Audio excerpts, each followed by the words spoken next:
Duha ka lalaki arestado sa pagsulay og palusot og illegal nga droga sa provincial jail.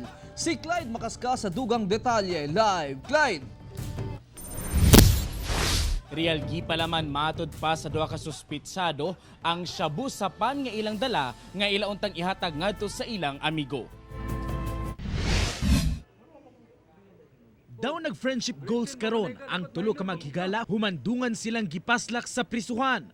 May bisita kuno ang mga sospek nga sila Mark Julius Dobria ug usa ka minor de edad sa Misamis Oriental Provincial Jail kon MOPJ. Ug sa pagrekisa, nakuhaan kini og shabu nga gipalaman sa dalang pan.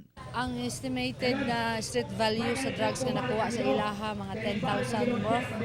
Siguro nasa mga 1 gram. Dunay kasong illegal drugs ang ilang gibisita sa prisuhan nga hatdan unta nila og droga. Nakagawas kini tungod sa plea bargaining program apan nadakpan pag-usab tungod sa illegal possession of firearms. Sa maong hitabo, gibartulina usa ang piniriso samtang anaa sa kustodiya karon sa Police Station 2 ang duha ka higala niini. Wala may kabalwa to kay. Sugo ra may ato. Sugo. Isugo nga Padala ra dito sa City Jail. Sa provincial wag sugo ra. sa karon wala pagibawal sa MOPJ ang dalaw sa mga piniriso. Apan hugot ang ilang inspeksyon sa mga mosulod dinhi.